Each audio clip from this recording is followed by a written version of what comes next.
changed, and it was so wonderful. My life changed, there is no more anxious in me. I will enjoy my whole life, all because of the spirit of Christmas.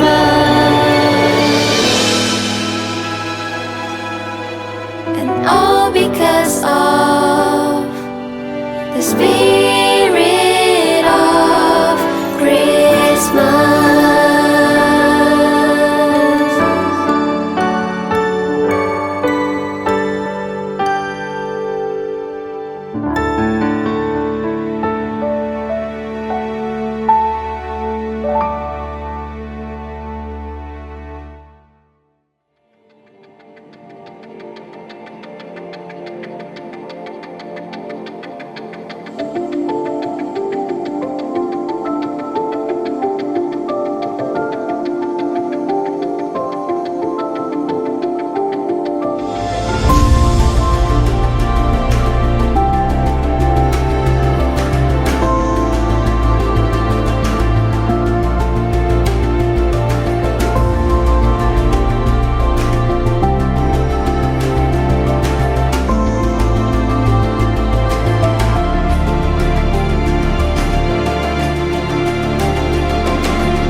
Mari Allah Roh Kudus ambil alih ibadah kami.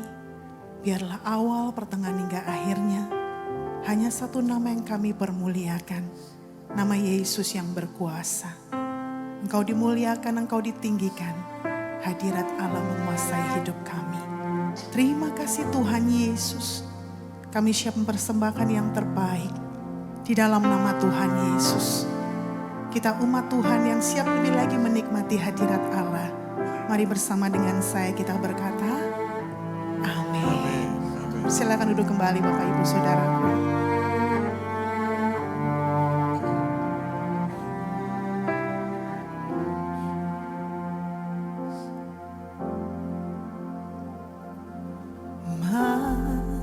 Malam yang kudus, pintu sorga terbuka, lahir sang penebus, Raja sorga mulia. Terang telah tiba, mengalahkan kegelapan. Kasih anugerah terbesar dicurahkan,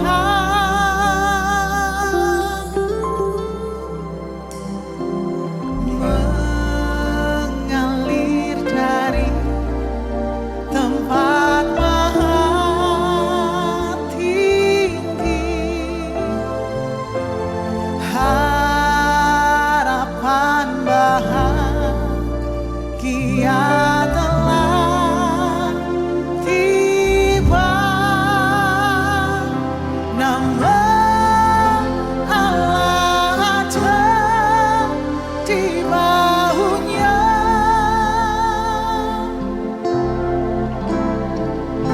Yesus Kristus Juru Selamat dunia.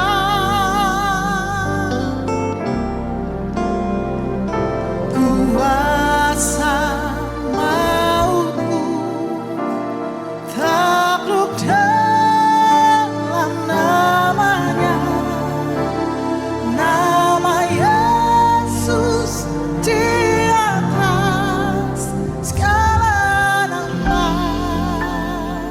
Berikan suara kemuliaan bagi Tuhan Allah kita. Mari jemaat Tuhan yang Tuhan, malam yang kudus. Malam yang kudus, pintu sorga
kuasa, namanya ajaib.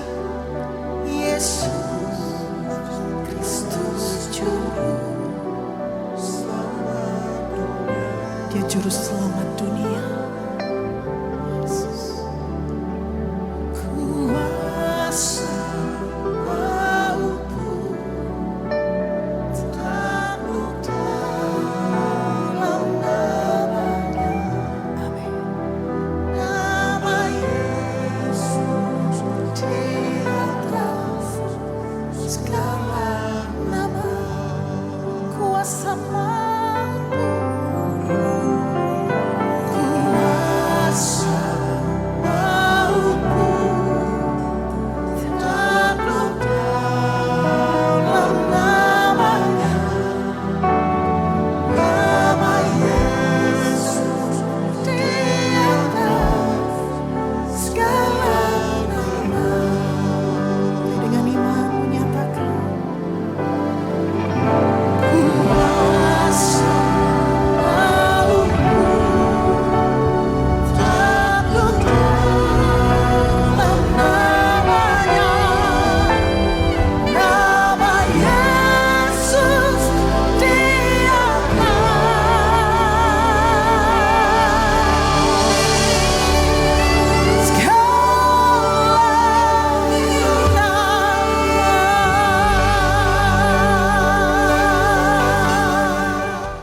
Bapa dalam surga, kami percaya bahwa sungguh Engkau yang membuka pintu dalam setiap kehidupan kami.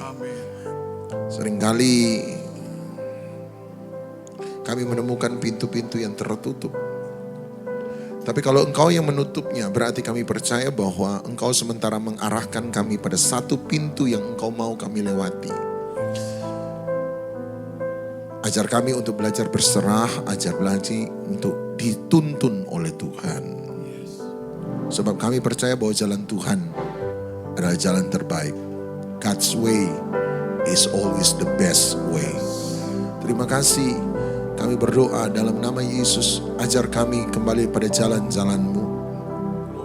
Roh Kudus, Engkaulah yang menjadi guru agung kami. Ajar kami, didik kami, sebab firman-Mu berkata urapan itulah yang mengajar. Artinya kami tidak akan pernah bisa memahami, kami tidak akan pernah bisa mengerti kalau bukan Engkau yang mengajarkannya kepada kami, yang membuat kami mengerti. Sehingga ketika kami mengerti kebenaran, kami bukan hanya menjadi pendengar-pendengar firman. Kami bukan hanya menjadi pengkolektor-pengkolektor khotbah. Kami bukan hanya jadi cheerleader pendeta, tetapi kami benar-benar menjadi pelaku kebenaran. Dan lewat hidup yang dirubahkan, nama Tuhan yang dipuji, nama Tuhan yang dipermuliakan. Roh Kudus bekerja di tengah-tengah kami. Ini waktu-Mu, ini tempat-Mu, ini umat-Mu, seluruh hidup dan hati kami adalah milik-Mu. Bekerjalah, bekerjalah, bekerjalah, bekerjalah. Yang sakit sembuhkan, yang lemah kuatkan. Yang sementara tertutup jalan dibukakan jalan. Mereka yang datang dengan tertunduk malu, mereka pulang dengan pengharapan. Mereka yang ada di tengah-tengah pergumulan pulang dengan jaminan kemenangan dari Raja di atas segala Raja, Tuhan di atas segala Tuhan. Siapkan hati kami untuk dididik, kami siap mendengar, kami siap melakukan. Dalam nama Tuhan Yesus Kristus, nama yang paling kami cinta.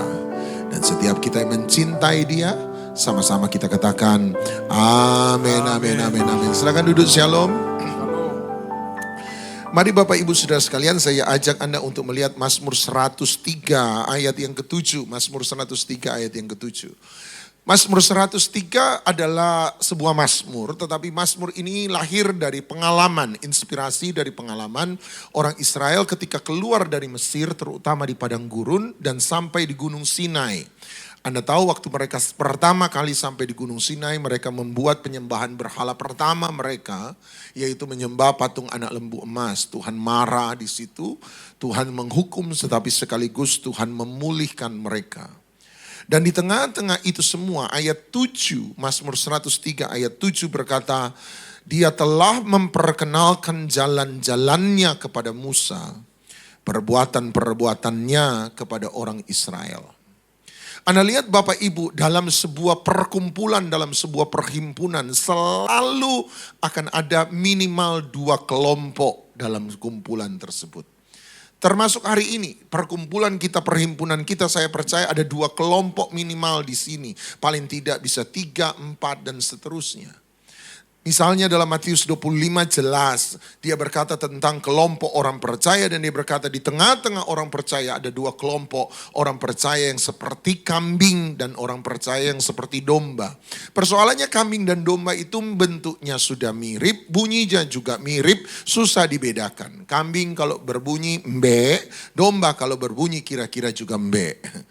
Orang Kristen kambing seringkali susah dibedakan dengan orang Kristen domba. Sebab kalau ketemu orang Kristen yang lain, yang kambing bilang shalom, yang domba juga seringkali bilang shalom. Sebab dari bahasa sukar untuk dibedakan. Dari penampilan apalagi di gereja malaikat semua, bentuknya mirip semua. Tetapi tentu dalam hati masing-masing selalu ada perbedaan. Dalam Mazmur 103:7 sama, Mazmur 103 ayat ke-7, dia berkata di tengah-tengah himpunan besar orang Israel ada 2 tim di situ, ada 2 kelompok di situ.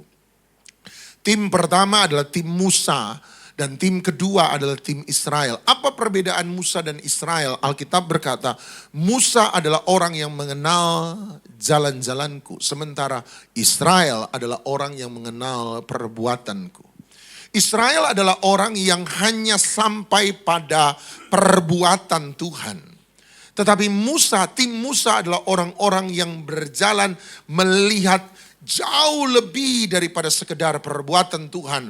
Belajar mengenal jalan-jalan, pikiran dan perasaan Tuhan lewat perbuatan-perbuatannya.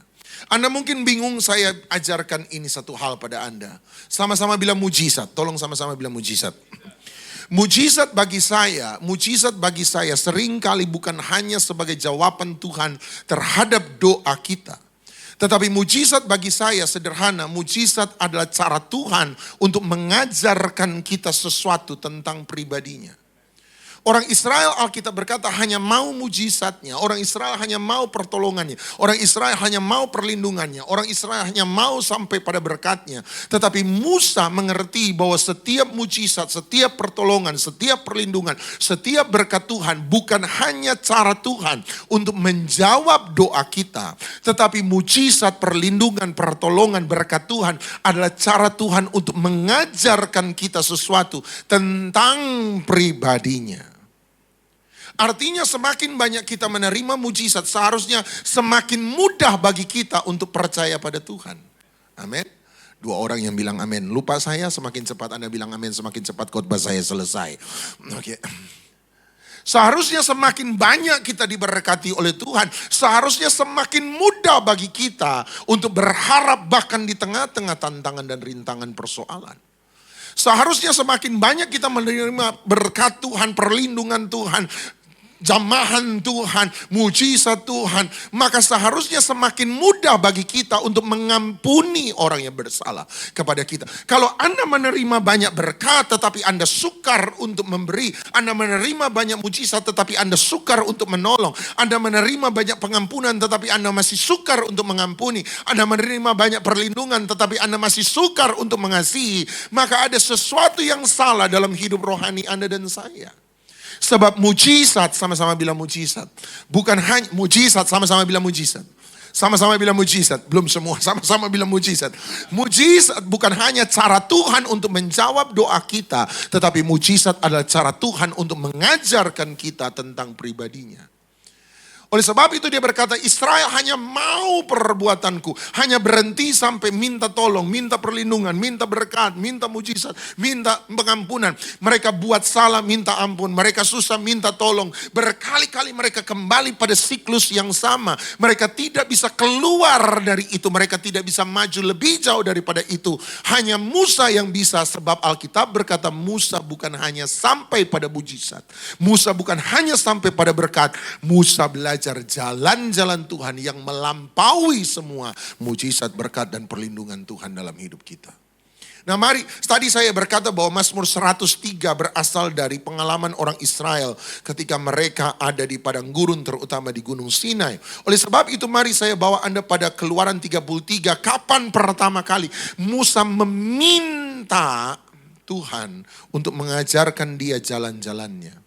Mari Anda lihat Keluaran 33 ayat yang ke-12. Keluaran 33 ayat 12. Lalu berkatalah Musa, inilah pertama kali Musa meminta jalan-jalan Tuhan. Disinilah yang menggerakkan Tuhan berurusan dengan Musa lebih daripada orang Israel. Memang engkau berfirman kepadaku, kata Musa, suruhlah bangsa ini berangkat. Tetapi engkau tidak memberitahukan kepadaku siapa yang akan kau utus bersama-sama dengan aku. Namun demikian engkau berfirman, aku mengenal namamu, aku juga dan juga engkau mendapat kasih karunia di hadapanku. Sekarang ayat 13. Sama-sama ayat 13. Bapak Ibu siap sama-sama 1, 2, 3.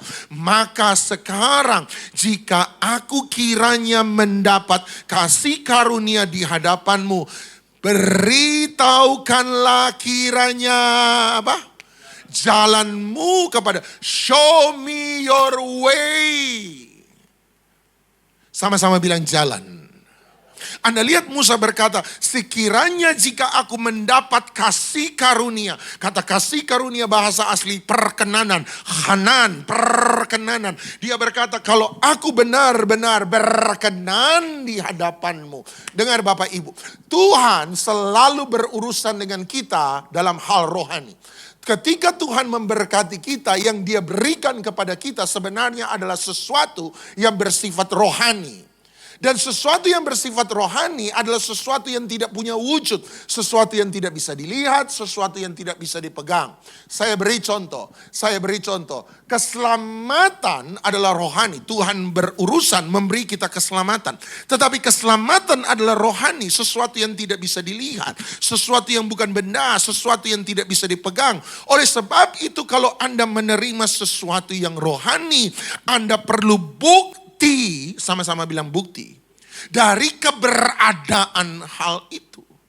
Makanya waktu Anda percaya Yesus, kemudian pendeta berkata, dengan demikian aku menyatakan engkau sudah selamat. Pertanyaan saya adalah, dari mana saya tahu saya sudah selamat? Rasanya gak ada yang beda. Dari mana saya tahu saya sudah selamat? Pendeta berkata, ya percaya saja kalau terima Yesus sesuai dengan kebenaran firman Tuhan, engkau sudah diselamatkan. Tetapi Anda lihat keselamatan karena itu rohani. Sama-sama bilang rohani.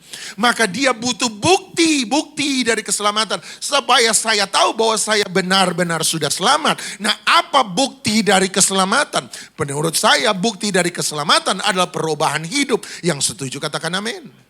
Sebab orang yang diselamatkan hidupnya berubah, dan ketika terjadi perubahan hidup itulah yang menjadi bukti tentang kehadiran keselamatan dalam kehidupan kita. Yang setuju katakan amin. Iman adalah rohani. Dari mana saya tahu saya punya iman? Dari mana saya tahu bahwa iman saya sudah benar? Dari mana saya tahu bahwa iman saya sungguh-sungguh di hadapan Tuhan? Sebab iman rohani, Anda gak bisa lihat, Anda gak bisa pegang, Anda gak bisa ukur. Dari mana saya tahu iman itu rohani? Sederhana. Dari mana saya tahu saya punya iman? Anda melihat iman dari perbuatan. Sebab Yakobus berkata, iman tanpa perbuatan pada hakikatnya adalah mati. Perbuatan adalah bukti dari iman yang kita miliki. Kalau saya mau lihat iman Anda sungguh-sungguh atau tidak pada Tuhan, saya lihat perbuatan Anda. Perbuatan bukan iman, perbuatan adalah bukti dari iman. Yang setuju katakan amin, yang mengerti katakan amin. Yakin? Amin. Sama, dia berkata, kalau aku dikenan oleh Tuhan. Perkenanan penting. Anda lihat Tuhan mencintai semua orang. Sama-sama bilang Tuhan mengasihi semua orang. Dia mengasihi orang Kristen? Yes. Dia mengasihi orang berdosa? Yes. Yohanes 3:16 berkata, karena begitu besar kasih Allah akan dunia. Siapa dunia? 1 Yohanes 2 berkata, dunia adalah seteru Allah. Dia mengasihi orang berdosa. Berarti apa bedanya kita dengan orang berdosa? Apa bedanya orang percaya dengan orang berdosa? Bedanya adalah begini. Orang berdosa dicintai oleh Tuhan. Orang percaya bukan hanya dicinta, tetapi orang percaya berkenan di hadapan Tuhan. Makanya waktu Tuhan Yesus dibaptis, langit terbuka, terdengarlah suara dari sorga berkata, inilah anakku yang kepadanya lah aku. Berarti ketika kita percaya, kita bukan cuma dicintai, tetapi kita berkenan. Sama-sama bilang, saya dikasihi. Sama-sama katakan, saya berkenan. Yang membuat kita berbeda adalah perkenanan. Nah, pertanyaan saya, Musa bertanya, apa buktinya bahwa saya ini berkenan? Apa buktinya Tuhan tersenyum terhadap saya? Apa buktinya bahwa saya sementara melakukan sesuatu yang Tuhan mau? Apa buktinya? Tiba-tiba berkata, ini buktinya. Show me your way. Tunjukkanlah jalanmu. Orang yang berkenan, orang yang ada dalam perkenanan Tuhan adalah orang yang belajar berjalan pada jalannya Tuhan. Ini loh, kalau Anda hanya sampai pada mujizat, Anda sampai pada pertolongan, Anda sampai pada perlindungan, Anda sampai pada berkat, Anda tidak menerima yang namanya perkenanan. Tapi yang menarik adalah Musa tidak berhenti di sana. Anda lompat ayat yang ke-15, Anda lompat ayat 15. Tiba-tiba Musa tahu Tuhan selalu punya sesuatu yang lebih banyak buat kita. Jangan pernah puas dengan Tuhan. Dia punya sesuatu yang lebih buat Anda dan saya.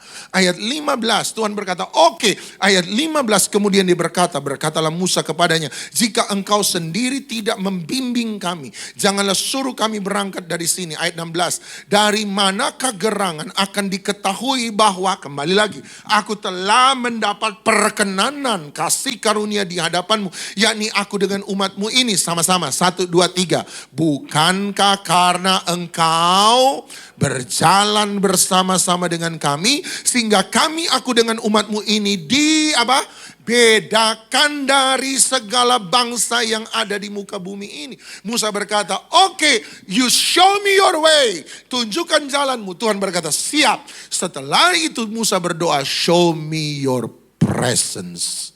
Sama-sama bilang hadirat Tuhan. There is no presence without way. Anda gak akan mengalami hadirat Tuhan sebelum Anda berjalan di jalannya Tuhan. Dan Musa berkata, tadi saya berkata yang membuat kita berbeda perkenanan. Yang kedua Musa bilang yang membuat kita berbeda adalah hadirat. Sebab apa yang membuat kami berbeda dengan bangsa lain di muka bumi ini selain engkau berjalan bersama-sama dengan kami.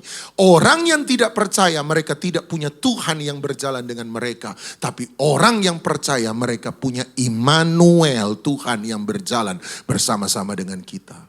Oleh sebab itu Sadrak, Mesak, Abednego tidak pernah takut dengan dapur api yang dipanaskan 7 kali lipat. Sebab Sadrak, Mesak, Abednego tahu selama Tuhan beserta dengan mereka, mereka tidak akan pernah mengalami yang jahat. Seringkali Tuhan tidak melepaskan kita dari dapur api, tapi Tuhan janji satu hal, Dia akan menyertai kita sekalipun di tengah-tengah dapur api. Makanya sebelum dia naik ke sorga, satu janjinya dia berkata, aku akan menyertai engkau sampai pada kesudahan zaman. Tetapi there is no presence without way. Nggak ada hadirat Tuhan tanpa jalan Tuhan. Nomor 3, lihat ayat 18. Lihat ayat 18, baru dia minta yang ketiga. Dia minta 3 permintaan ternyata. Nomor 1, show me your way. Nomor 2, show me your presence. Nomor 3 ayat 18, dia berkata, tetapi jawabnya sama-sama apa? Perlihatkan kiranya apa? Show me your glory. Sama-sama bilang jalan. Sama-sama bilang hadirat Tuhan. Sama-sama bilang kemuliaan Tuhan. Sama-sama bilang tidak ada kemuliaan tanpa hadirat Tuhan. Sama-sama bilang dan tidak ada hadirat Tuhan tanpa jalan Tuhan. Banyak orang hanya mau kemuliaan Tuhan tapi tidak mau hadirat Tuhan. Makanya untuk menunjukkan seakan-akan kemuliaan Tuhan hadir, mereka pakai semua macam aksesoris untuk menipu, mengkamuflase supaya jemaat tertipu seakan-akan di situ ada hadirat Tuhan padahal tidak. There is no glory without presence. There is no presence without way. Gak ada kemuliaan Tuhan tanpa kehadiran Tuhan. Dan tidak ada kehadiran Tuhan tanpa berjalan bersama-sama dengan Tuhan. Catat itu baik-baik. Kalau begitu yang pertama adalah pengen jalan. Bagaimana Pak saya supaya bisa dapat jalan? Bagus kalau Anda tanya. Itu mari saya bawa Anda pada Amsal 23. Amsal 23. Amsal 23 ayat yang ke-26. Sudah 2 bulan ayat ini saya renungkan terus, saya coba bedah, saya coba tafsirkan, saya tidak bisa. Dan selama 2 bulan ayat ini hanya menjadi doa saya di hadapan Tuhan. Amsal 23 ayat 26, dia berkata, "My son, anakku, give me your heart, berikan hatimu padaku, and your eyes will delight on my way." Maka matamu akan senang dengan jalan-jalanku. Bagaimana saya bisa dapat jalannya Tuhan? Dia berkata, "My son." Ini caranya dapat jalan Tuhan. Give me your heart. Beri hatimu padaku. Then your eyes will delight on my way.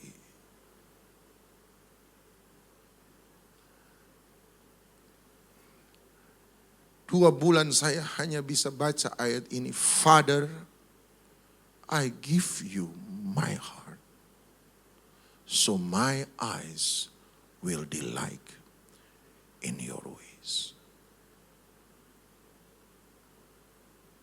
Caranya sederhana, dia berkata, beri hatimu. Seringkali kita orang Kristen selalu mau metode supaya kita merumitkan semua yang rohani, supaya terlihat luar biasa.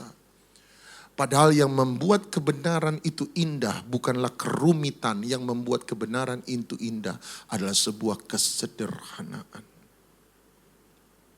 Banyak orang datang tanya begini, Pak Doni, bagaimana caranya supaya sabar seperti Pak Doni? Gimana caranya sabar? Apakah saya kalau mau marah harus tahan tutup mata sambil tarik nafas, hitung sampai 10, 1, 2, 3, 4, 5, 6, 7, 8, 9, 10. Setelah itu hembuskan nafas, hitung lagi 1, 2, 3, 4, 5, 6, 7, 8, 9, 10. Itu metode dunia. Mau tahu caranya sabar? Alkitab menjelaskan sabar hanya dengan satu hal. Kita hanya menerima kesabaran dengan satu hal, apa itu? Dekat dengan Tuhan. Sebab dia bicara kesabaran, dia berkata kesabaran adalah bagian dari buah roh. Apa itu buah? Buah dari mana dihasilkan? Buah tidak ada upaya dari sang ranting. Buah hanyalah bagian di mana sang ranting melangkat, menempel dengan batang pohon. Di mana arus kehidupan dari akar dan batang pohon mengalir dalam sang ranting. Kalau begitu bagaimana cara untuk sabar? Anda nyembah, Anda berdoa, Anda cari Tuhan, Anda saat teduh baca Alkitab. Dan hubunganmu dengan Tuhan yang dekat itu seharusnya mengubah sesuatu dalam hidupmu. Ketika Anda berjumpa dengan Tuhan, Anda melihat Tuhan, maka seharusnya Anda dan saya dirubah menjadi sama seperti Tuhan. 2 Korintus pasal 4. Ketika kita melihat Tuhan, maka kita dirubah untuk menjadi serupa dengan Dia, serupa dengan gambarnya. Artinya waktu Anda menyembah, Anda berdoa, Anda saat teduh, otomatis seharusnya Kristus, kehidupan Yesus diupload, ditransfer dalam hidup Anda dan saya. Dan kita jadi sama seperti Yesus. Dengar baik-baik, dengar. Kalau Anda bilang Anda suka menyembah, kalau Anda bilang Anda suka saat teduh, kalau Anda bilang Anda suka ibadah, tetapi hidupmu tidak pernah berubah jadi sama seperti dengan Yesus, ada yang salah dengan penyembahan Anda, ada yang salah dengan saat teduh Anda, ada yang salah dengan ibadah Anda. Sabar dengan upaya sendiri, dia sebut itu sebagai perbuatan daging. Sama-sama bilang perbuatan daging. Galatia 5 bicara daging, dia bilang perbuatan. Galatia 5 ketika bicara soal roh, dia sebut itu buah. Artinya kalau Anda sabar dengan usaha Anda, maka itu bukan buah roh, itu adalah perbuatan daging. Bagaimana caranya mengendalikan diri? Sama cara mengendalikan diri adalah punya hubungan dengan Tuhan. Lekat dengan Dia. Dekat dengan Dia. Sama-sama Anda harus ngerti ini. Nearness is not the same with closeness. Berada dekat-dekat Tuhan tidak sama dengan punya kedekatan dengan Tuhan. Sama-sama bilang dekat-dekat tidak sama dengan kedekatan. Kalau ada Pak Jokowi, saya bilang, Pak Jokowi, permisi Pak Jokowi, boleh selfie saya. Oke, saya dekat-dekat beliau, saya dekat-dekat beliau. Tapi kalau orang tanya, Punya kedekatan dengan beliau? Tidak punya. Tapi ada banyak orang sengaja selfie dengan pejabat, dengan artis, bahkan dengan pendeta. Supaya terasa punya kedekatan, padahal tidak.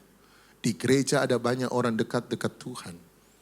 Tetapi tidak punya kedekatan dengan Tuhan. Itu sebabnya mereka tidak pernah jadi sama seperti Tuhan. Anda cuma selfie dengan Tuhan.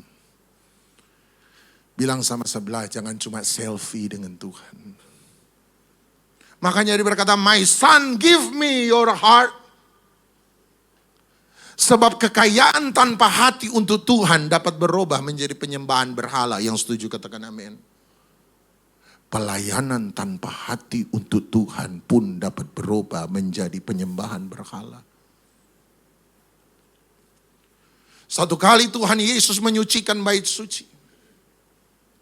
Dan salah satu hal yang dia lakukan ketika dia menyucikan bait suci, dia menjungkir balikkan meja penukar uang. Sama-sama bilang jungkir balik. Apa arti jungkir balik? Jungkir balik artinya apa yang ada di atas dia buat jadi di bawah, dan apa yang di bawah dia buat jadi di atas. Yang setuju katakan amin. Satu kali saya tanya Roh Kudus, kenapa Yesus harus menjungkir balikkan meja penukar uang? Dan saya percaya Roh Kudus jawab untuk saya, dia berkata, sebab hari itu semuanya sementara terjungkir balik. Roh Kudus menjawab begini, berarti ada yang terjadi hari itu dan yang terjadi hari itu.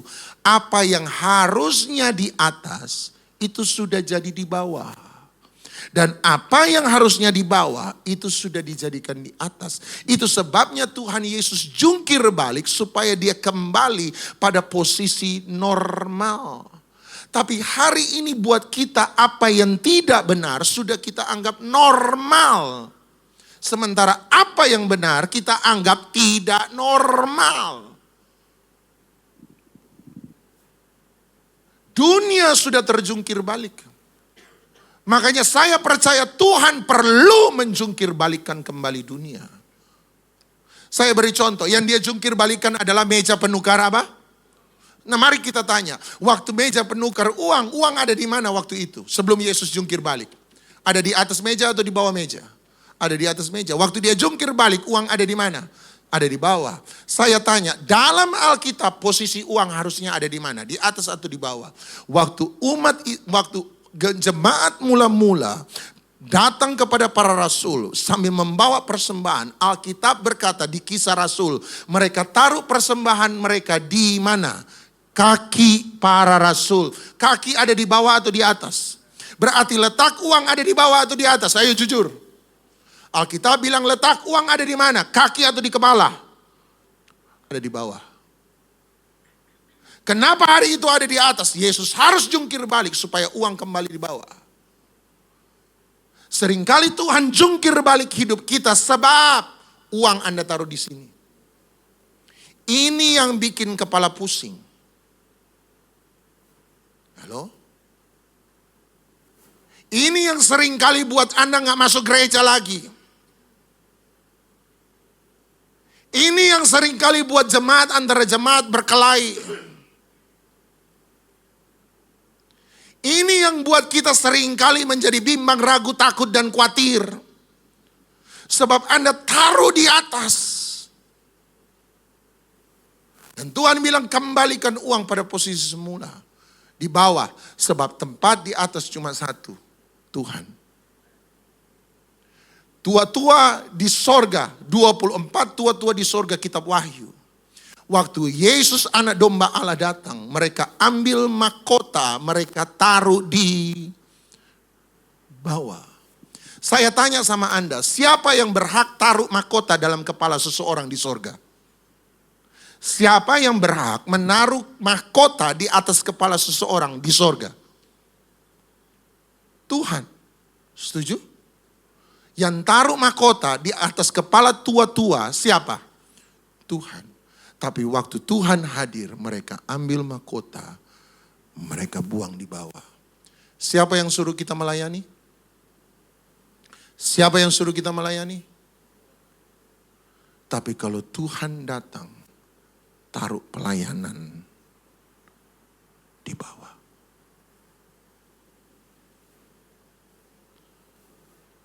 Tempat paling tinggi manusia adalah kepala.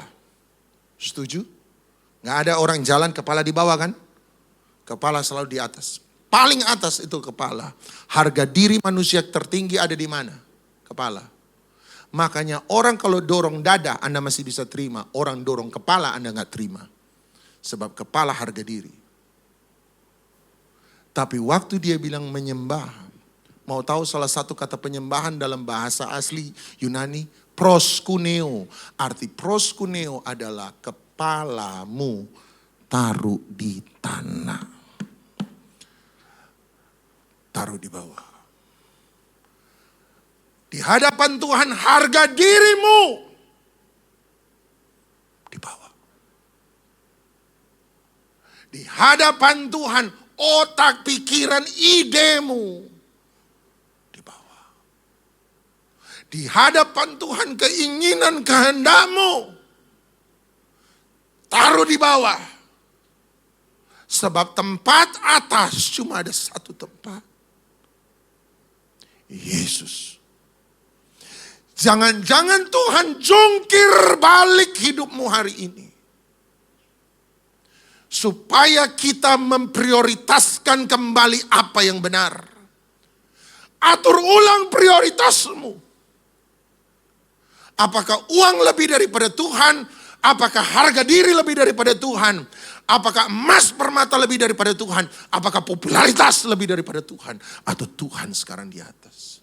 Panitia, saya ingatkan semua. Jangan biarkan konsumsi lebih daripada Tuhan dari acara ibadah Natal. Anda mau buat ibadah Natal, saya ingatkan Anda baik-baik. Kalau Anda lebih banyak urus konsumsi daripada urus bagaimana Tuhan bisa hadir, Anda salah prioritas. Kalau Anda urus seragam dan acara lebih daripada Anda urus bagaimana Tuhan bisa hadir, Anda salah prioritas. Anda punya perayaan Natal, tapi Anda tidak punya ibadah Natal. Anda punya acara untuk orang, tapi Anda tidak punya acara untuk Tuhan. Mohon maaf. Sebagai partner dari Gereja Bes, saya harus bicara keras hari ini. Sebab banyak orang buat yang di bawah jadi di atas dan yang di atas jadi di bawah. Banyak orang kejar duit lebih daripada kejar Tuhan. Kejar popularitas lebih daripada kejar Tuhan. Kejar pelayanan lebih daripada Tuhan. Makanya dia bilang, my son, give me your heart. Engkau tidak bisa jalan dengan aku kalau engkau tidak kasih hatimu padaku. Gereja punya banyak gifted people, orang-orang yang berkarunia hebat. Tapi seringkali gereja tidak punya pure people, orang-orang yang murni. Hari ini mari yang di atas cuma satu. Namanya Yesus.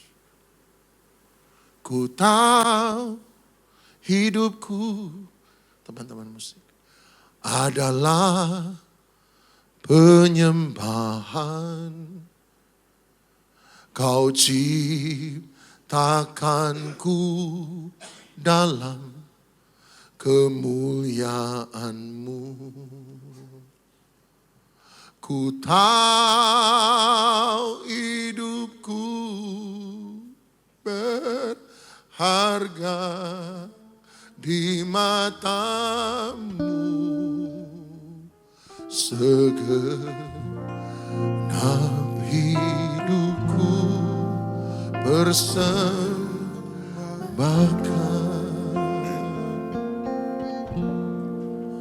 Ku tahu hidupku adalah penyembahan.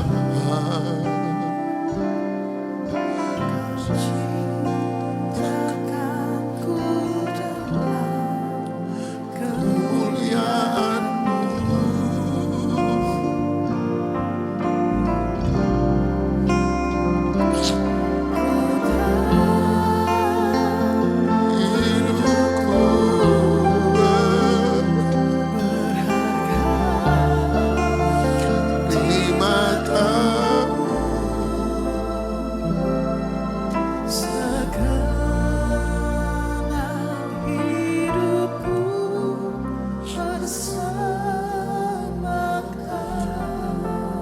Saya tidak anti semua aksesoris gereja.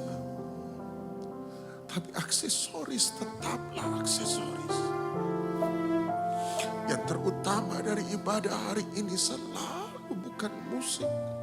Kita perlu musik. Bukan pengkhotbah. Anda butuh pengkhotbah.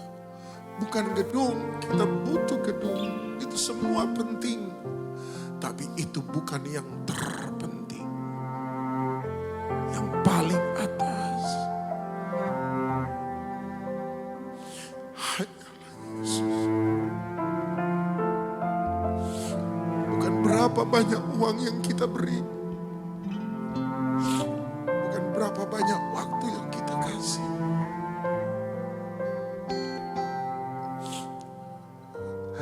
Tapikah apa semua yang kita beri dan kita kasih supaya Tuhan disukakan, itu yang paling penting. Hari ini biar Yesus kembali lagi di atas segala-galanya, di atas segala-galanya, di atas segala-galanya.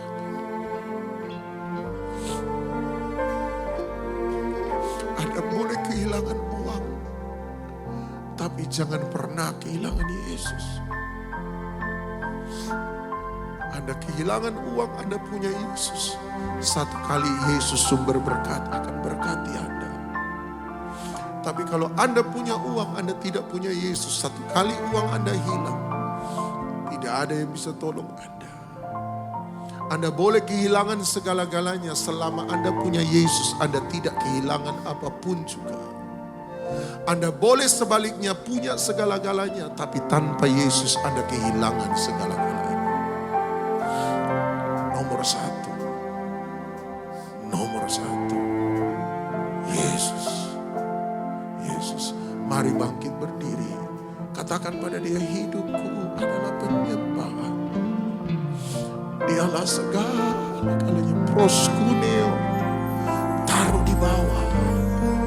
Taruh di bawah. Taruh di bawah. Ku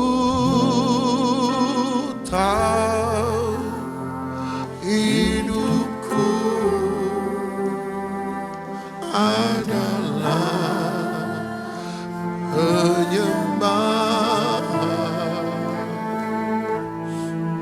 Kau ciptakanku dalam kemuliaan-Mu. Ku tahu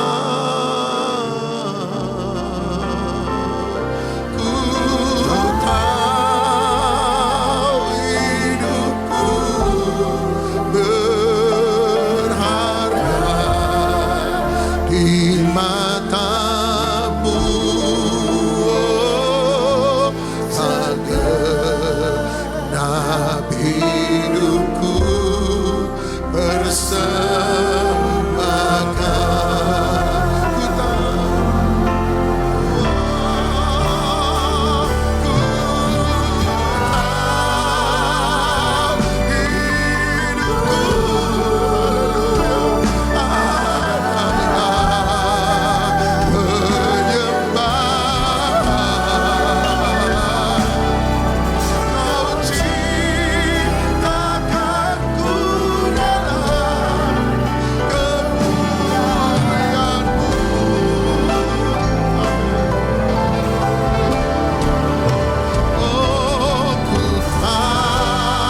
saya serahkan pekerjaan berharga.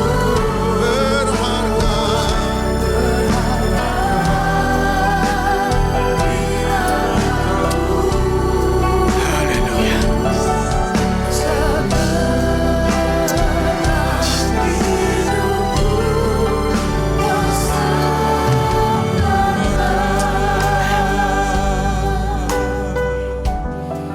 Engkau kenal setiap kami, tilik hati kami. Kami tepat ada di hadapan-Mu. Engkau melihat dengan begitu jelas sampai kedalaman hati kami. Adakah hari-hari hidup saudara mencari jalan-jalannya. Kami mau sepakat pagi hari ini untuk berikan seluruh hidup kami. Tidak ada satupun yang tersisa dari kami. Kami mau berikan sebagai wujud sembah kami kepadamu Tuhan. Waktu kami menyembah Engkau secara benar, kami sedang memprioritaskan Engkau lebih dari segala yang ada dalam hidup kami. Engkau mengambil posisi teratas dalam hidup kami. Kami mau taruh Engkau di atas segala-galanya. Sebab tempat teratas hanya punyamu, hanya milikmu Tuhan. Terima kasih buat lawatan firman-Mu. Engkau menyentuh kami dengan kasih-Mu, dengan kuasa kebenaran firman. Dan kami percaya satu hal, kuasa firman-Mu akan mengubah kami ke arah Kristus. Terima kasih Tuhan buat kebaikan-Mu. Lewat suara-Mu, lewat perkataan-Mu, Engkau tulus mengasihi kami. Terima kasih, terima kasih. Kami akan akhiri ibadah ini. Namun sebelumnya, kami mau berdiri bagi bangsa ini dengan Engkau. Kami mau bersepakat untuk mendoakan, untuk memberkati bangsa dan negeri ini Tuhan, di mana Engkau izinkan kami pijaki tanah ini Tuhan. Di mana Engkau taruh, tanah ini akan menjadi berkat bagi banyak orang. Karena di mana kami berpijak, Engkau senantiasa ada bersama-sama dengan kami. Engkau memberkati para pemimpin bangsa ini. Engkau memberkati mulai dari atas sampai ke bagian yang paling bawah. Engkau memberkati mereka dalam segala keputusan. Ada keputusan-Mu di antara keputusan mereka. Engkau hadir bagi bangsa dan negara ini untuk hormat dan kemuliaan nama-Mu. Kami juga mau berdoa untuk gereja-gereja yang ada di seluruh dunia. Bagi para hamba Tuhan sampai kepada semua jemaat-Mu. Kiranya Tuhan memberkati. Dan mereka menjadi berkat dan berdampak. Sehingga gereja di seluruh dunia dipenuhi oleh jemaat yang mencari Tuhan dengan tulus dan takut. Buat semua hamba Tuhan dan gereja bersatu, rukun dan tidak terpecah-pecah, supaya dunia tahu, bahkan dunia percaya, Yesus adalah Tuhan bagi kemuliaan Allah Bapa. Demikian juga untuk gereja di mana kami Engkau percayakan untuk menggembalakannya, yaitu gereja Blessing in the Spirit. Kami juga menyerahkan jemaat Tuhan, khususnya jemaat Best di tempat ini dalam segala pergumulan. Tidak ada satu pun yang mustahil bagi Engkau. Sebab Engkau pembuat jalan, the way maker, bagi setiap orang percaya. Terima kasih Tuhan. Engkau memberkati apa yang diberikan, yang dipersembahkan oleh tangan mereka. Engkau memberkati berlipat kali ganda sesuai dengan janji-Mu Tuhan. Terima kasih Bapa. Mari jemaat Tuhan dekapkan kedua tangan saudara di dada. Dan dengarlah firman Tuhan yang berkata, jagalah hatimu dengan segala kewaspadaan, karena dari sana terpancar kehidupan. Jemaat yang dikasihi Tuhan, jadilah berkat dan terimalah berkat rahmat anugerah dari Allah Bapa di sorga, di dalam Putra Tunggalnya Yesus Kristus yang telah mati bagi dosa kita dan bangkit pada hari ketiga, sehingga kita menyembah Tuhan Allah yang hidup, dan iman kita bukan kepada Tuhan yang mati. Dan Dia akan naik ke surga untuk menyediakan rumah bagi kita. Sehingga kita punya pengharapan yang pasti, harapan yang tidak pernah mengecewakan. Dan Dia akan datang kembali untuk kedua kalinya menjemput para saleh, para kudus, gereja yang kudus, yang berjaga-jaga, dewasa dan bijaksana, serta menghakimi dunia. Dan di dalam persekutuan dengan Roh-Nya yang kudus membuat hati kita berkobar-kobar. Dan roh kita terus menyala-nyala di dalam kasih semula. Roh Kudus yang menghibur, Roh Kudus yang menguatkan, Roh Kudus yang memelihara, yang menginsafkan, yang menuntun dan memimpin. saudara dan saya kepada kebenaran dan kekudusannya, serta menjadi saksi Kristus mulai hari ini sampai selama-lamanya. Mari kita tutup dengan doa. Bapa kami, Bapa kami yang di sorga, dikuduskanlah namamu, datanglah kerajaanmu, jadikanlah, berikanlah kami pada hari ini makanan kami yang secukupnya, dan ampunilah kami akan kesalahan kami, seperti kami juga mengampuni orang yang bersalah kepada kami. Janganlah membawa kami ke dalam pencobaan, tapi lepaskanlah kami daripada yang jahat. Sebab Engkaulah yang mempunyai kerajaan dan kuasa dan kemuliaan sampai selama-lamanya. Di dalam nama Tuhan kami Yesus Kristus, sama-sama kita berkata, amin.